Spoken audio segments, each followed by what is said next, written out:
Gente, já chegou aí. Espera aqui. Aqui a gente dá play, a gente dá volta e passa por cima da gata. Olá, gente! Sejam bem-vindos. Eu sou o Joe Lemes e esse é mais um vídeo sobre as notícias que estão repercutindo nos últimos dias. Um apanhado para você que não tem tempo de ficar assistindo, está se sentindo meio desinformado, quer saber um compacto, então cola aqui. E a primeira pergunta vai para você. Você já está sabendo sobre a repercussão do nome de Sérgio Moro nos noticiários nesses últimos dias? E então, de uma imagem que tem viralizado do Papa Francisco com uma roupa bem diferente. Então, cola aqui, continua assistindo esse vídeo, porque tem isso e muitas outras coisas que eu quero falar para vocês que estão aí no noticiário dos últimos dias. Roda a vinheta.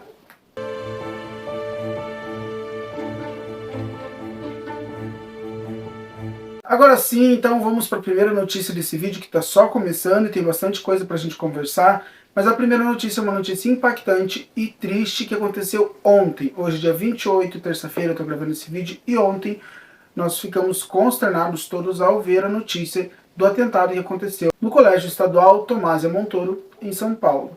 Então, na manhã de ontem, um aluno de 13 anos, sim, 13 anos, chegou armado com uma arma branca no colégio. Eu não sei se é uma faca, uma lâmina, enfim. E ele acabou desferindo golpes em 5 pessoas, esfaqueando 5 pessoas, dentre elas 4 que eram professores. E uma delas, como muito divulgado por aí, acabou falecendo.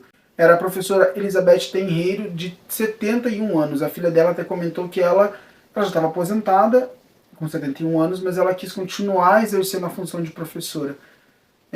Alguém que, segundo a família, segundo a filha dela, também tinha na profissão de educar uma vocação e era a missão de vida dela que ela fez até o último dia. Eu acho que muitas coisas mexem com a gente e devem vir questionar nossa cabeça com uma notícia dessas. Não é a primeira vez, outros casos aconteceram. Teve alguns meses atrás o caso do menino que entrou armado em 2 colégios e acabou atirando nas pessoas. Por que esse tipo de situação vem se repetindo no Brasil? Esse tipo de atentado vem acontecendo no Brasil, vem deixando de ser um caso isolado. Eu acho que isso pode refletir muito sobre como nós vemos, como nós estamos vivendo a nossa sociedade. A falta de diálogo, onde se criou uma cultura de que tudo se resolve com violência e não mais com o embate de ideias, a construção coletiva de ideias. Algumas informações são de que esse colégio era um colégio que tinha bastante briga, algumas pessoas, alguns pais até levantaram isso, e que já tinham até comentado de que tivesse um melhor patrulhamento, presença da polícia no colégio em todos os dias, ou pelo menos 3 vezes por semana, para diminuir essa briga, esse conflito que tinha no colégio. Outra coisa são as informações que vieram sobre esse aluno específico que foi o assassino da professora, que ele já tinha problemas em outro colégio. Parece que teve um colégio que se manifestou que tinha um boletim de ocorrência em relação a esse aluno por conta das postagens dele nas redes sociais, mas esse aluno ele acho que entrou em atrito com outro aluno, houve aí uma acusação de racismo nessas discussões e acabou que, segundo constam, segundo as informações que foram reveladas ontem, essa professora que morreu, a professora Beth, teria apartado a briga, teria levado esses alunos até talvez aí a parte pedagógica para registrar essa situação. E esse aluno prometeu se vingar e foi o que ele fez ontem. Também lembrar da coragem da professora de educação física que conseguiu desarmar o aluno.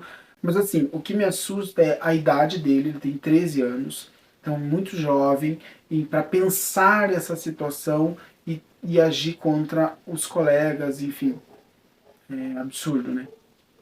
E aqui a gente fica lastimando também porque isso, ontem eu comentava isso aqui em casa, isso deve repercutir negativamente em vários aspectos, né?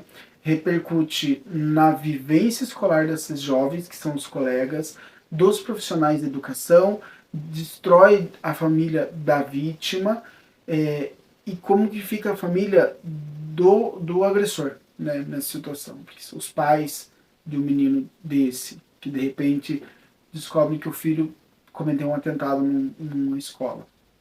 Realmente são coisas que nós precisamos refletir enquanto sociedade. O próximo assunto já começa a ir pro lado da política, mas aqui a gente vai ter uma coisa meio mística no ar, uma coisa meio misteriosa, porque é uma coisa assim que parece que não para de aparecer novas informações. Eu vim falar sobre joias de Bolsonaro. Por quê? Vocês lembram que alguns vídeos atrás eu comentei sobre o caso das joias da Michelle? Pois é, e a cada vez que mexe, menino, tá aparecendo mais coisa, e é isso que nós vamos conversar hoje. Então, só lembrando o que aconteceu e o que a gente falou nos últimos vídeos. Aqui, algumas semanas atrás, aí estourou a história de que algumas joias tinham sido retidas pela Receita Federal no aeroporto de Guarulhos em 2021, que estavam sendo trazidas e que seriam um presente para a ex-primeira-dama Michelle Bolsonaro, que na sua rede social disse que não estava sabendo de nada e que ela não tinha joia nenhuma. Enfim, essas joias tinham um valor estimado de 16,5 milhões de reais, foram retidas e isso estourou, porque seriam joias tentando trazer e tudo mais, mas a gente já vai falar sobre isso. O que acontece é que essa história teve um segundo nível, né? Que foram uma outra caixa de presentes que veio da Arábia Saudita para Bolsonaro. Esse presente, essa segunda caixa também com joias, estava com o Bolsonaro, tá? E foram devolvidas por ordem do Tribunal de Contas da União na semana passada pelos advogados do Bolsonaro. Então aí uma segunda caixa de presentes que vinha do governo da Arábia Saudita. Eis que tem uma terceira caixa de presentes. Olha, eu até anotei porque esse terceiro estojo de presentes vindo da Arábia Saudita está estimado no valor de R$500 mil. Ele tem, até eu peguei a anotação aqui das informações, o que contém nesse estojo, tá? Um relógio da marca Rolex de ouro branco cravejado de diamantes, uma caneta da marca Chopard prateada com pedras incrustadas, um par de abotoaduras em ouro branco ornado com um brilhante no centro e rodeado por diamantes, um anel em ouro branco com diamantes em corte longo e retangular, chamado no exterior de baguete, e uma mashbarra, tipo de um rosário árabe de ouro branco com pingente cravejado em brilhantes. Então, aí já tem notícias falando que também vai se pedir que sejam devolvidas essas joias. E a pergunta que fica: e agora, José? É só isso? Não tem mais jeito? Acabou? Boa sorte? Não, mas é só isso? Tem mais joias? Essas joias vão ser devolvidas? Vamos aguardar os nossos próximos capítulos. As informações dessas notícias foram tiradas do G1, do Estadão e do jornal O Globo. E eu preciso explicar uma coisa pra vocês aqui, que, assim, eu não vou saber explicar 100% porque eu não sou tributarista, mas eu fui perguntar pra uma amiga minha tributarista. O que acontece? Quando você recebe um presente ou você vai entrar com alguma coisa no país, tem limitação de valor, de tamanho, de volume, de tudo mais, que daí varia, você tem que estar atento a isso. Mas quando você traz alguma coisa de valor, você tem que colocar que você tem que declarar alguma coisa logo que você chega na Receita Federal. No caso das primeiras joias, isso não foi feito. Eu ouvi até um podcast falando que tinha o balcão do coisas a declarar e tem a passagem do nada a declarar. E aquela pessoa passou pelo nada a declarar e estava com as joias na mochila. Enfim, o que tem que ficar claro aqui? Quando você declara um item muito valioso, tem lá a porcentagem que você tem que pagar de imposto. Se você não declara e tenta passar e pego ali pela Receita Federal e descobre que você está tentando entrar com o produto, você tem uma multa, que é 50% do valor do item. Por isso, o valor a ser pago para a Receita por resgate das joias, daquele primeiro estojo de joias, é caríssimo, é 50% do valor. Se as joias custam 16 milhões, meio, só a multa é mais de 8 milhões. Então, existem essas questões, que tipo, você tentou passar com alguma coisa, não conseguiu, daí tem uma aplicação de multa da Receita Federal. Isso quem vai conseguir falar para vocês é um advogado tributarista, alguém da área dos impostos e tudo mais, eu não sei, mas eu fui apurar sobre isso para saber por que o valor a ser pago de importação era muito caro, mas é porque foi tentado passar ele de forma ilegal, né? Sem falar que estava lá. Enfim, vamos para o próximo assunto. A outra notícia já diz respeito ao atual presidente da República, Lula, e a saúde do Lula e a China. E o que tem isso a ver? Que as duas coisas se encontraram essa semana. Nos últimos anos teve um afastamento praticamente diplomático da China, sobretudo por questões ideológicas que acabaram afastando as relações ou enfraquecendo as relações comerciais entre os dois países. Lembrando que a China é um dos maiores parceiros comerciais do nosso país. E o que acontece? Desde que Lula assumiu, ele tenta realinhar o país na esfera mundial, tentando fazer novamente conexões, e um dos grandes atos que estava aí previsto para acontecer, era para estar acontecendo agora, que é a viagem internacional de Lula com uma gigantesca comitiva até a China para vários tratados. Só para vocês terem ideia, a estimativa de que cerca de 40 parlamentares e mais de 240 empresários participariam dessa comitiva. Lembrando que os empresários custearão a própria ida, tá? Mas o que acontece foi que no meio de tudo isso, houve aí o adiamento da viagem, porque o Lula não estava muito bem, e acabou que a equipe médica confirmou, o Palácio confirmou, que o Lula não iria mais à China, porque ele foi diagnosticado com pneumonia. Qual é a questão? Por prudência, achou melhor que ele fizesse o tratamento e que também não precisasse se expor a viagens tão longas, sobretudo dentro de uma aeronave, estando com pneumonia e tendo que fazer o tratamento. O interessante é que isso continua sendo como uma pauta principal, já se conversa de reagendar essa visita assim que ele fique melhor, o mais brevemente possível. Xi Jinping e Lula há um interesse mútuo. Para vocês terem uma ideia, a previsão é de que durante essa estadia dele lá, esse evento, as participações, cerca de 30 acordos bilaterais fossem fechados, fossem firmados. Reaproximação com o mercado chinês é muito importante para a nossa economia. Então tomara que dê certo. Primeiro, tomara que o Lula fique bem logo. Tomara que consigamos nos realinhar de volta com a economia chinesa, já que é um dos grandes, dos maiores parceiros comerciais do nosso país. Relacionado com isso, também com essa questão do evento na China, tem um evento que vai acontecer amanhã, dia 29, que está relacionado com isso, que é a posse de Dilma Rousseff como presidente do novo Banco de Desenvolvimento dos BRICS. O que acontece, gente? Essa vaga é do Brasil, tinha uma outra pessoa indicada pelo governo Bolsonaro que vai ser substituída agora. Ela começou a trabalhar hoje, dia 28, já teve divulgações de imagens dela trabalhando, então ela já começou a trabalhar. O interessante é que a Dilma foi indicada pelo presidente da República, pelo Luiz Inácio Lula da Silva. Ela foi indicada pelo governo brasileiro e aprovada pelo comitê da instituição. E eu até peguei algumas informações aqui de notícias na internet para trazer para vocês, para não faltar nada. Então, Dilma foi indicada pelo governo brasileiro e aprovada pelo comitê da instituição, devendo permanecer no cargo até julho do ano de 2025. Então, ela pega aí o final deste mandato, que é direito do Brasil. Segundo informações da CNN, Dilma irá morar e trabalhar em Xangai durante este período. Na nota divulgada pela instituição, pelo novo Banco de Desenvolvimento da BRICS, sobre a nova presidente estão alguns feitos dela quando presidente do Brasil, nos 2 mandatos, e aí tem uma parte que diz assim, abre aspas, como resultado de um dos processos mais extensos de redução da pobreza na história do país, o Brasil foi removido do mapa da fome da ONU. Isso o próprio novo Banco de Desenvolvimento colocou na nota em que divulgou as credenciais pelas quais tinham aceitado Dilma Rousseff como nova presidente do banco, que já está lá. Também, já que vamos falar de Dilma, de Lula, vamos falar de Moro também. Mas isso, gente, de Moro, do Papa Francisco, a gente vai falar daqui a pouco, porque eu quero pedir para você, para fazer aquele engajamento maroto, sabe? Curtir o vídeo, se você está gostando, comenta, manda mensagem no inbox pra gente aqui embaixo. Tem as minhas redes sociais também, sempre é @joelemes. Então pode procurar no Instagram, no Facebook, chama, conversa, manda mensagem, me fala um pouco sobre o que você está achando e tudo mais, porque eu gosto quando me mandam mensagens e tudo mais, eu fico bem feliz. E mais do que isso, manda para as pessoas, divulga, compartilha, faz o povo ver. A gente já bateu algumas metas que eu tinha, então vamos atingir as próximas.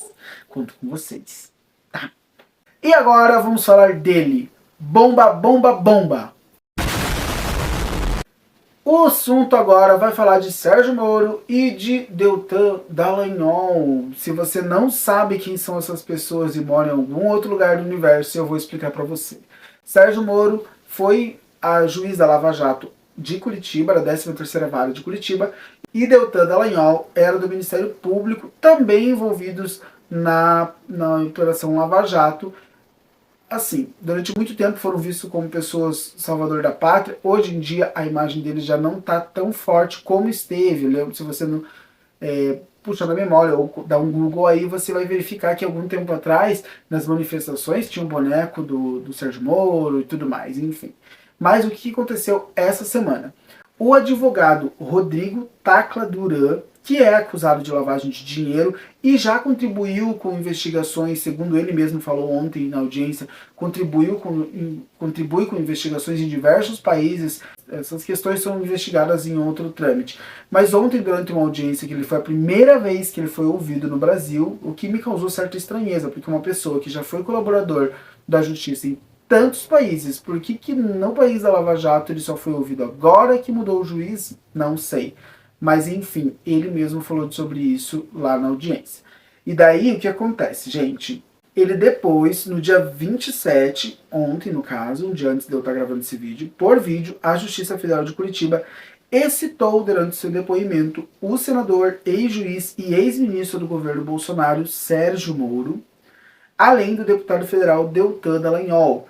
Ele relacionou eles em um caso de suposta extorsão. Sim. Aí ambos negaram, fizeram notas falando que negaram, ou postaram em rede social falando que negavam, que as informações eram falsas, aquela coisa toda. Contudo, eu quero pontuar algumas questões. Gente, ele fez esse depoimento para o juiz, o novo juiz, da 13ª Vara Federal de Curitiba. Vocês que não são tão acostumados com o noticiário, eu friso aqui que essa é a vara a qual Sérgio Moro foi titular. Sérgio Moro, todo aquele caso das audiências e tudo mais, e depoimentos do presidente Lula e determinação da sua prisão, ele era o juiz da 13ª Vara. E agora, durante um processo na 13ª Vara, alguém faz um depoimento relacionando ele a um suposto caso de extorsão. Se é ou não, gente, isso aqui cabe à investigação, mas o que acontece é que, por citar e vincular duas autoridades com foro privilegiado, este processo vai ter que ser direcionado para o Supremo Tribunal Federal, e parece que quem vai ficar vai ser o Lewandowski. Então vamos ver como que vai correr isso, porque o Lewandowski também deve se aposentar mês que vem, porque ele vai completar 75 anos, se eu não me engano, em maio, então ele deve se aposentar da função dele do Supremo Tribunal.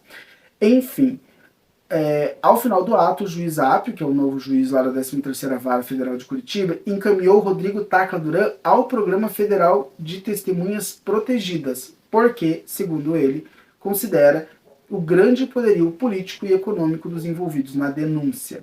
E tinha uma delegada também acompanhando o fato, tá, gente?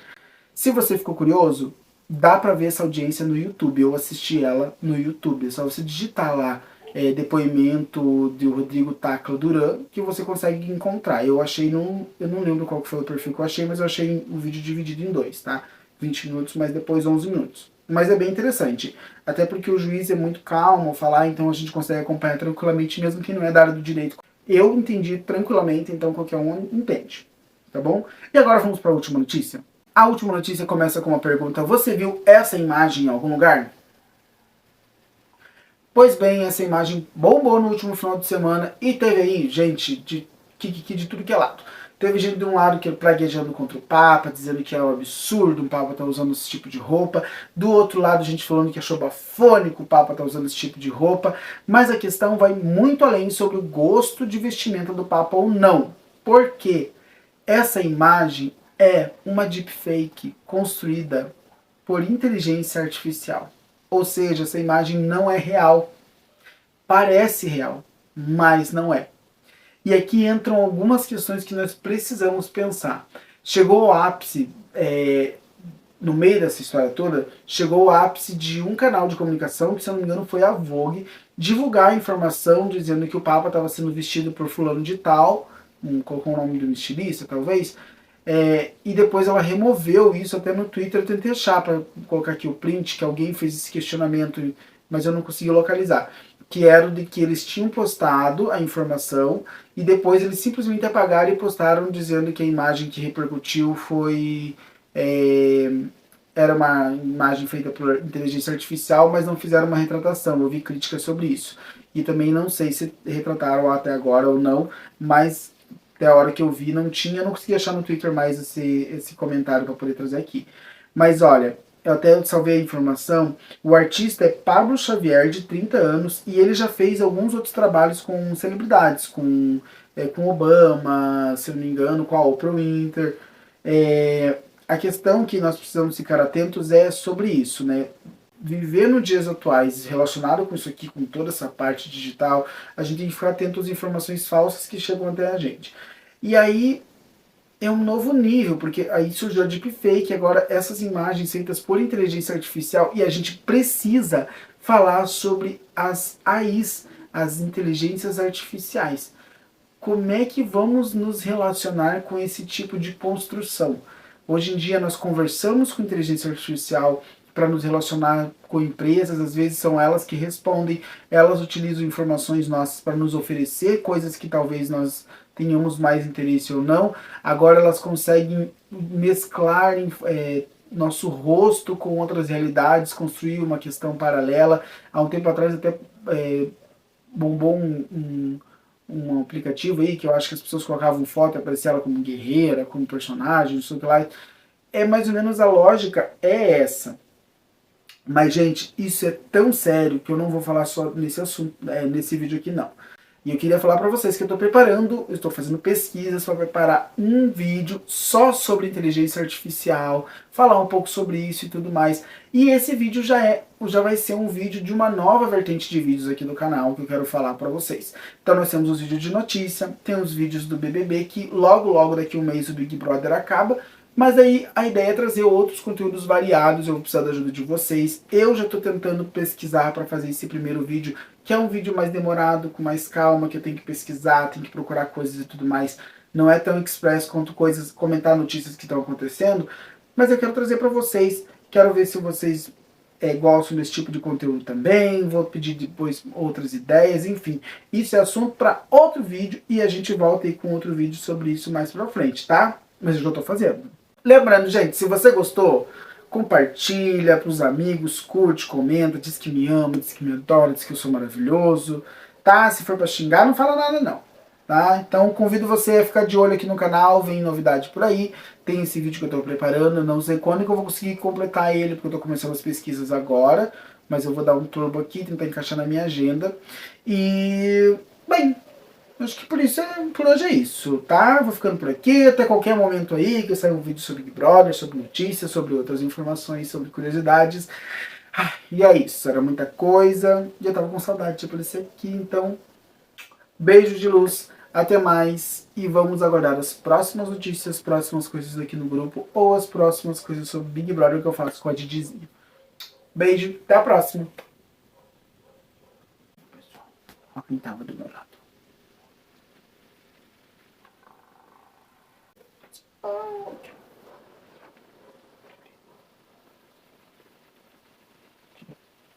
Tchau. Ah, esse é o rabo.